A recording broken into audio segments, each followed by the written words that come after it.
तर आपण काही वर्क एनर्जी पॉवर जेवढ्या गोष्टी शिकल्यात त्याचे क्वेश्चन्स करू. मी जवळपास याचे 65 क्वेश्चन्स काढून ठेवलेले आहेत. एक लॉन रोलर आहे. लॉन रोलर माहिती आहे ना? त्याच्यावर आपण गवतावरून फिरवतो. Pushed by a gardener through a distance of 30 metre. What will be the work done by him if he applies a force of 30 kilogram weight in the direction inclined at 60 degree to the ground? करा. एक question करायला मी तुम्हाला 1 ते 1.5 minute देईल. चला इकडे पहा. इथे तुम्हाला डिस्प्लेसमेंट म्हणजे जे डिस्टन्स कव्हर झालेले आहे 30 मीटर आहे. फोर्स जो लावलेला आहे तो आहे 30 किलोग्रॅम वेट. 30 किलोग्रॅम वेटला आपण न्यूटन मध्ये कसं लिहितो? याला 10 ने मल्टिप्लाय करतो. तर फोर्स नेहमी न्यूटन मध्ये लिहायचा. जो अँगल आहे तो 60 डिग्री आहे. तर वर्क डनचा फॉर्म्युला बेसिक आहे Fs cos थिटा. तर फोर्स 300, डिस्प्लेसमेंट 30 आणि इथे घ्यायचे cos 60. cos 60 असतो sin 30 एवढा म्हणजे 1/2. तर इथून हा झाला 15 आणि हा झाला 4500 joule. So work done is 4500 joule. हळूहळू लेवल वाढत जाईल. सोप्या क्वेश्चन पासून स्टार्ट केलंय. चला मी तुमच्यासोबत नंतर PDF शेअर करीन. हे सोपं आहे. A body moves distance of 10 meter along a straight line under an action of 5 Newton force. Work done is 25 joule. Find the angle. Theta काढायचा आहे. सिंपल आहे. इथे आपल्याला work done Fs cos theta, work done दिलेले 25, force 5 Newton, displacement 10. तर आपल्याला cos theta इथं बाजूला घ्यायचा आहे. cos थिटा येतो 25 अपॉन 5 इंटू 10. तर हा झाला 25 दोन्ही 50 1/2. तर हा असेल 60 डिग्री.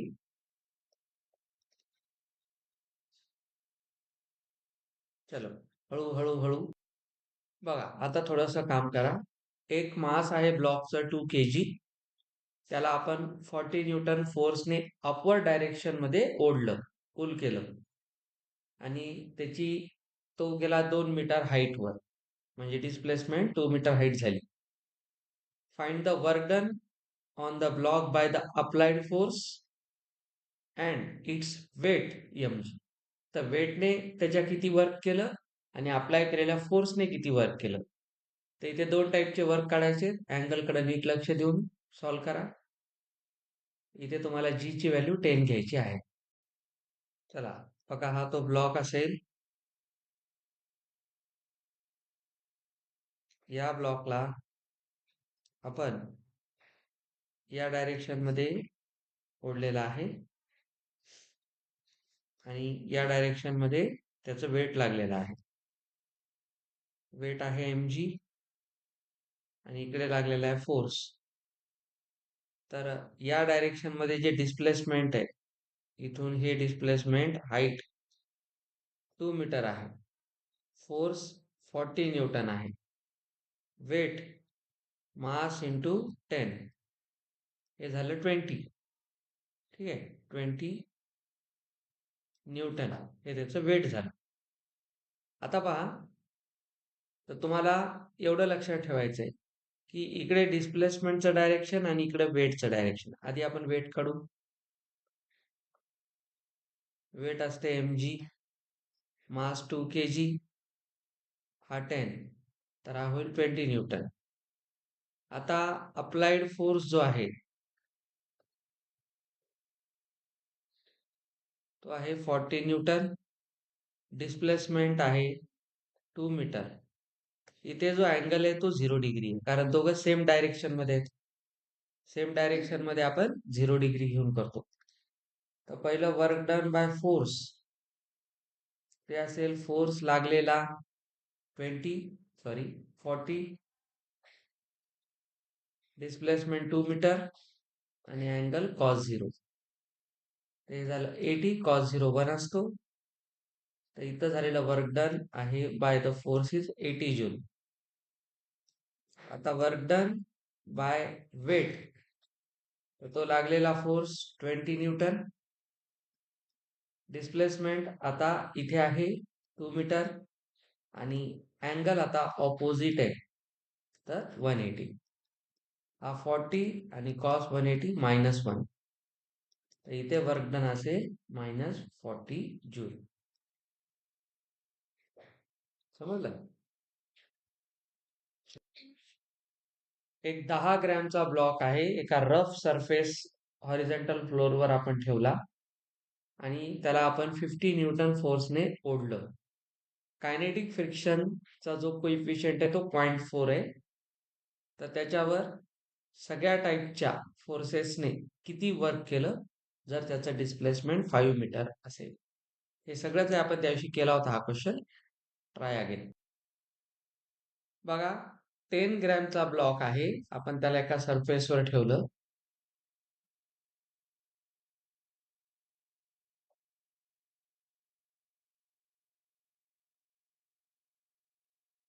समजा आपण त्याला या सरफेसवर ठेवलं.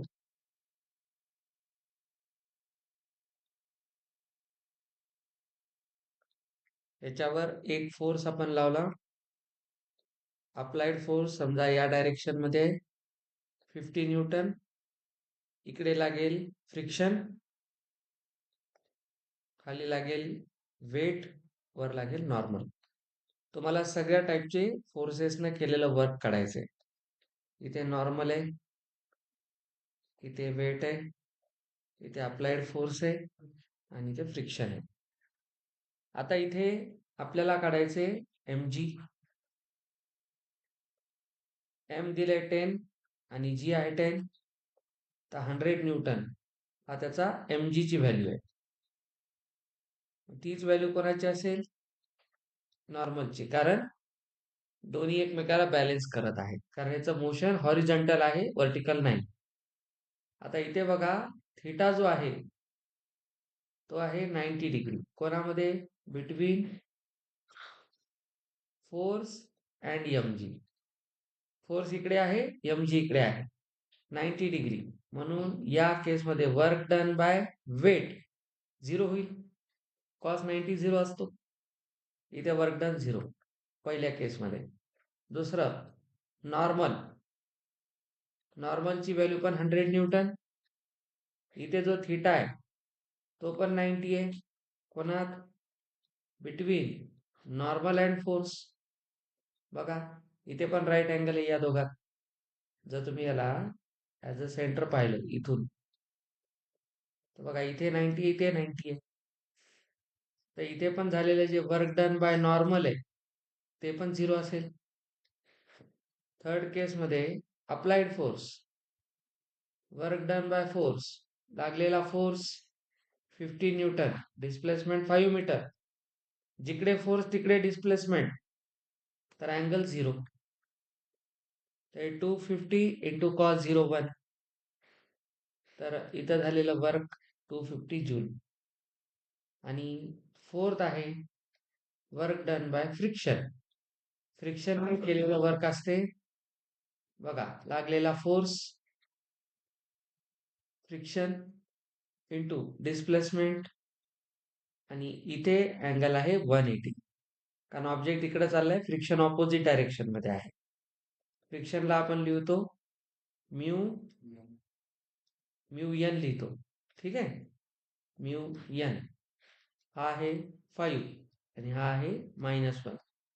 म्यू आहे 0.4, हा आहे 100, हा झाला -5, तर हा झाला 40 इंटू -5.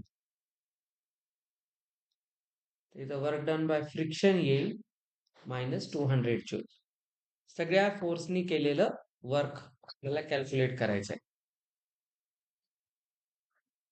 केलं ना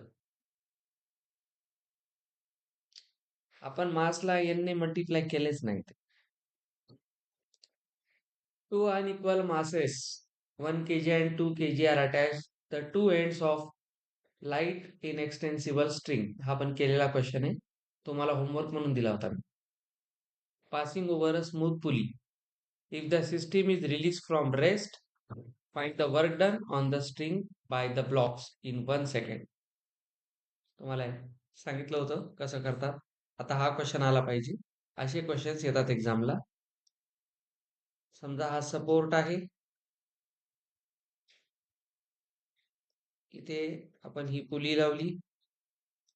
या पुलीवरून अशा 2 स्ट्रिंग आहेत. इथे एक मास आहे, इथे एक मास आहे. हे मास 1 kg, हे 2 kg. तर तुम्हाला एवढं माहिती आहे की या डायरेक्शन मध्ये आणि या डायरेक्शन मध्ये टेन्शन फोर्स असेल.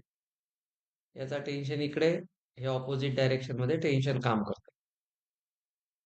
आता याचं टेन्शन आहे. आपल्याला माहिती ही सिस्टीम अशी खाली येते, त्याचं ऍक्सेलरेशन कॉमन आहे वर, कारण जिकडे वेट जास्त आहे तिकडे येईल, इकडे ऍक्सेलरेशन होईल. आता तुम्हाला जो टाइम दिलेला आहे तो आहे 1 सेकंड. तर 1 सेकंड मध्ये या ब्लॉकने आणि या ब्लॉकने, या स्ट्रिंगने या 2 ब्लॉकवर किती वर्क केलं. तर तुम्हाला इथे 2 वेळा कायनेमॅटिकचे इक्वेशन लावून करायचंय. याच्यामध्ये आपल्याला या सिस्टीमचं जे ऍक्सिलरेशन आहे ते कॉमन ऍक्सिलरेशन असेल. तुम्ही एक काम करा, याचा आधी टोटल मास पहा. टोटल मास आहे ऍज अ सिस्टीम 3 kg. पूर्ण 3 kg मास जात आहे. आणि बघा हे ऍक्सिलरेशन वर हे खाली आहे, आणि सेम पुली असल्यामुळे सेम ऍक्सिलरेशन आहे. कन्स्ट्रेंट नाही कोणता इथे. तर सेम ऍक्सिलरेशन काढण्यासाठी आपण टोटल मास घेतलं आणि याच्यावर एक नेट फोर्स घ्या. आता नेट फोर्स किती असेल? फोर्स जर काढायचा असेल तर बघा, हा 2 आणि हा 1 यांना मायनस करा. ठीक आहे. आता फोर्स काढायचा तर कोणता असेल? दोघांवरचा खालचं वेट आहे दोघांचं.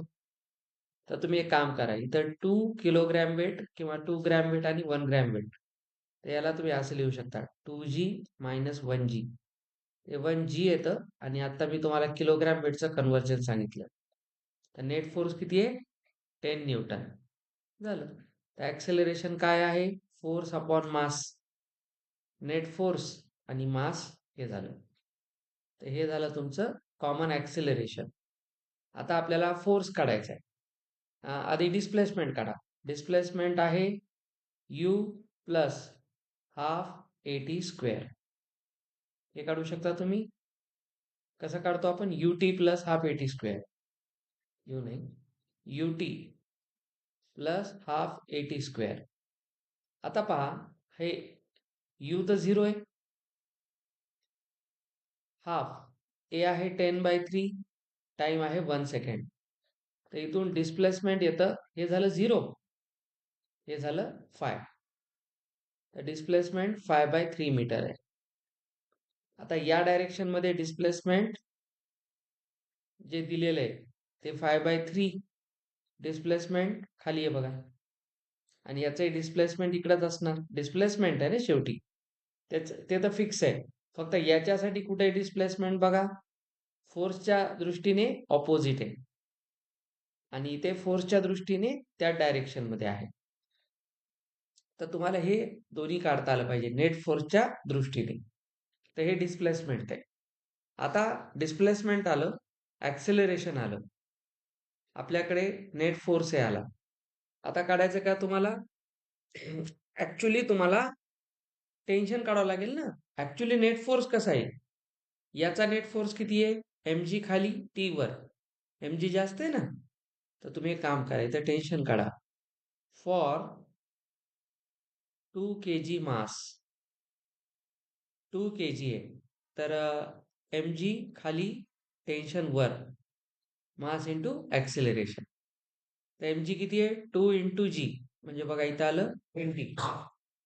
80, मास 2, ऍक्सेलरेशन 10/3. तर इथून आपल्याला टेन्शन किती मिळते? हा इकडे जाऊन हा इकडे येईल ना, 20 मायनस 20/3. हा इकडून मायनस होईल, 60 मायनस, म्हणजे हे झालं 40/3. त्याचा फोर्स बघा. तर फोर्स कुठे आहे? वर. नेट फोर्स कुठे आहे? याचा खाली. याचा नेट फोर्स खाली आहे, डिस्प्लेसमेंट आहे खाली आहे. तर इथे जे वर्क डन आहे, वर्क डन बाय 2 kg मास, तर त्याचा नेट फोर्स काढा. नेट फोर्स म्हणजे टेन्शनचाच फोर्स आहे हा. तर नेट फोर्स सांगा किती येईल? टेन्शन इंटू डिस्प्लेसमेंट आणि दोघांची डायरेक्शन सेम. तर टेन्शन आहे 40/3, डिस्प्लेसमेंट 5/3 आणि हा झाला 1. तर इथून किती मिळते? 200/9 जूल वर्क आहे ना, जूल. तर हे झालं 2 kg मासचं स्ट्रिंगने केलेलं वर्क. आता 1 kg मास साठी बघा. Tension work done by 1 kg. Tension into displacement into, बघा डिस्प्लेसमेंट खाली आहे, टेन्शन वर आहे. तर इथे अँगल किती आहे? 180 आहे, ऑपोजिट डायरेक्शन मध्ये. टेन्शन तर कॉमन आहे सगळ्यांचं, डिस्प्लेसमेंट हे कॉमन आहे, फक्त इथं अँगल चेंज होतो. त्यामुळे इथे ते -200/9 जूल हे वर्क डन. एवढं तुम्हाला थिंकिंग करायचे क्वेश्चन्स मध्ये. हे पुलीचे क्वेश्चन, ब्लॉकचे क्वेश्चन्स करताना एफबीडी प्रॉपर आला पाहिजे, नेट फोर्स सगळीकडे काढता आले पाहिजे. एक constant force i cap 3J cap 4K cap Newton एका पार्टिकलवर काम करतो आणि तो त्याला -1, 2m, 1m पासून 2m, 3m, 1m ला डिस्प्लेस करतो. म्हणजे या पॉइंट वरून या पॉइंट वर त्याला डिस्प्लेस केलं. पॉइंट 3D मध्ये आहे, कारण बघा फोर्स सुद्धा 3 डायरेक्शन मध्ये लागलेला आहे. तर ऑब्जेक्ट कुठं आहे? 3D स्पेस मध्ये, XYZ ऍक्सिस मध्ये आहे. तर हे त्याचं XYZ मधलं इनिशियल पोझिशन, ही फायनल पोझिशन आहे. तर इथून इथपर्यंत त्याला डिस्प्लेस केलं. तर या फोर्सने याच्यावर किती वर्क केलं काढायचे. आता असा एक क्वेश्चन JEE मेन्स 25 मध्ये आलेला आहे. याला थोडं मॉडिफाय करून या टाईप मध्ये चांगला क्वेश्चन आहे. हा बेसिक आहे, याला अजून मॉडिफाय करून विचारतात. क्वेश्चन मध्ये फोर्स फोर्स हा एक वेक्टर आहे, i cap 3J cap 4K cap. Displacement initial position घ्या S1, बघा मायनस आय कॅप आहे, -1 म्हणजे हे की नाही, +2J आणि +K. फायनल पोझिशन काय आहे? 2I 3J +K. तर तुम्हाला इथे नेट डिस्प्लेसमेंट काढायचे, फायनल मायनस इनिशियल. तर 2 मायनस -1 केल्यावर किती येते? 3I. 3 - 2 1J आणि हा तर 0 होईल. त्याचं नेट डिस्प्लेसमेंट हे झालं. आता डिस्प्लेसमेंट आणि फोर्स दोन वेक्टर. तर वर्क डन काय असते? F.S.